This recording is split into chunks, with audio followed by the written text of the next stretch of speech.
Assalamualaikum warahmatullahi wabarakatuh.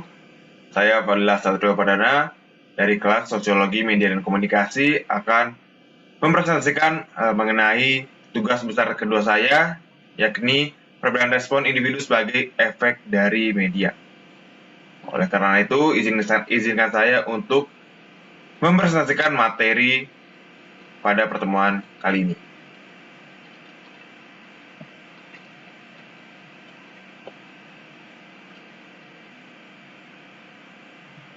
Baik, saya akan mulai untuk presentasinya. Mari kita mulai saja untuk presentasi dan juga penjelasan mengenai perbedaan respon individu sebagai efek dari media. Untuk materi yang akan dibahas, mulai dari latar belakang, kenikmatan dan respon emosional audiens, berlanjut pada pemilihan paparan media, interpretasi, dan memori, lalu kepada materi efek pada audiens dan juga penutup. Mari kita mulai saja dari latar belakang dulu, bahwa media juga mengakui bahwa di dalam masyarakat akan terjadi seleksi, interpretasi, dan memori mengenai konten yang diinformasikan kepada masyarakat itu sendiri. Banyaknya efek dari media dapat memberitahukan hal-hal yang membuat manusia tertarik, merasa unik, dan juga berharga untuk penelitian ini, yakni perbedaan respon individu dalam menyikapi efek dari media massa. Pada materi kenikmatan dan respon emosional audiens, minat individu dalam penggunaan media secara luas, keragaman dalam pemilihan konten media atau preferensi masing-masing individu dalam pemilihan konten memiliki pilihan masing-masing. Kenikmatan dan tanggapan pada suatu jenis media, meskipun preferensi seseorang bisa saja menjadi perwakilan dari kebiasaannya dalam menggunakan media atau lebih tergantung dari suasana hatinya. Pada materi ini saya akan mengambil relevansi terhadap suatu teori komunikasi, yakni teori komunikasi massa, teori usage and gratification, di mana mengatakan bahwa pengguna media memainkan peran aktif untuk memilih dan menggunakan suatu media, sehingga seseorang bisa mempunyai pilihan untuk mana media yang akan dipilih dan juga menjadi sumber informasinya kelak. Berlanjut lagi pada perbedaan respon individu sebagai kebutuhan bahwa nilai kesadaran sebanding lurus dengan perhatian yang besar kepada laporan berita dengan kecenderungan untuk dapat menonton berita televisi lokal dengan tujuan mendapat manfaat. Misalnya meningkatkan pengetahuan dan memperoleh informasi sebagai simbol untuk tidak menghabiskan waktu untuk kegiatan yang tidak perlu. Berlanjut lagi pada perbedaan respon individu sebagai kesiapan untuk merespon. Pada materi ini, perbedaan respon individu lainnya menyiratkan reaksi emosional yang lebih kuat atau lebih intens terhadap presentasi media. Dan juga ada dibahas mengenai tingkat empati tertinggi adalah mengenai gairah dan perilaku untuk mengatasi sesuatu. Misalnya, penelitian dilakukan melaporkan untuk tanggapan penonton terhadap konten yang bertema kesedihan, tragis, kejahatan menjadi tingkat yang lebih tinggi untuk empati seseorang.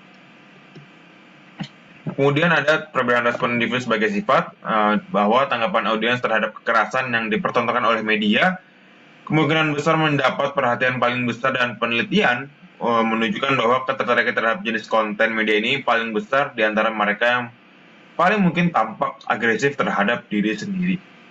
Contohnya adalah ketika misal saya menyukai musik rock, saya akan memilih musik-musik seperti Guns N' Roses, kemudian Avenged Sevenfold yang menggambarkan sifat saya sebagai penyuka musik yang keras, musik cadas, dan juga berkepribadian yang tegas dan juga keras pula.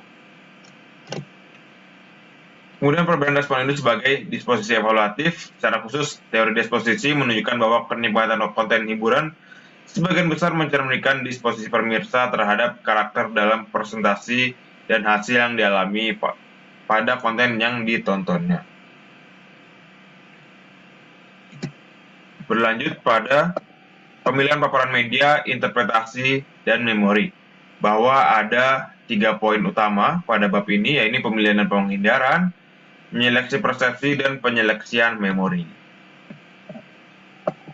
Bahwa dimulai dari pemilihan dan penghindaran, Clapper mempunyai pendapat bahwa media berfungsi untuk memperkuat keyakinan sebagian besar didasarkan pada fenomena bahwa manusia itu selektif terhadap paparan informasi. Yang kedua adalah menyeleksi persepsi, di mana penelitian dilakukan mendukung gagasan bahwa seseorang lebih menyukai sifat dan masalah yang serupa dengan dirinya sendiri.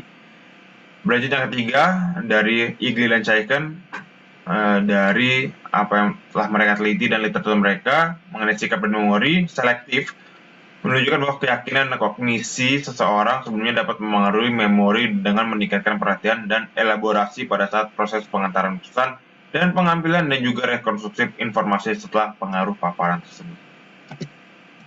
Kemudian, efek pada audiens. Di sini dibahas bahwa perbedaan individu dapat memainkan peran penting dalam memoderasi arah dan jenis pengaruh media. Kemudian penelitian lebih lanjut juga menunjukkan bahwa dalam beberapa kasus, perbedaan individu dapat memperkuat atau memperkuat pengaruh media itu sendiri, atau bahkan menciptakan kondisi yang diperlukan agar pengaruh media dapat terjadi. Lebih lanjut lagi, secara khusus paparan film kekerasan ditunjukkan untuk meningkatkan efek perilaku agresif dan juga perilaku agresif yang lebih besar. Tetapi terutama pada individu yang mendapatkan skor tinggi pada sifat agresivitas. Maksudnya adalah ketika sebuah penelitian dilakukan bahwa film kekerasan dapat menghasilkan paparan yang lebih tinggi pada sikap perilaku agresif, ini menghasilkan skor tertinggi pada orang-orang yang mempunyai budaya hipermaskulinitas dan juga sifat agresivitas yang tinggi, seperti itu. Dari saya, sekian untuk presentasi pada materi ini mengenai perbedaan respon individu dalam atau sebagai efek dari media. Kurang lebihnya mohon maaf. Wassalamualaikum warahmatullahi wabarakatuh. Fadilah Satrio Pradana undur diri. Terima kasih atas kesempatannya.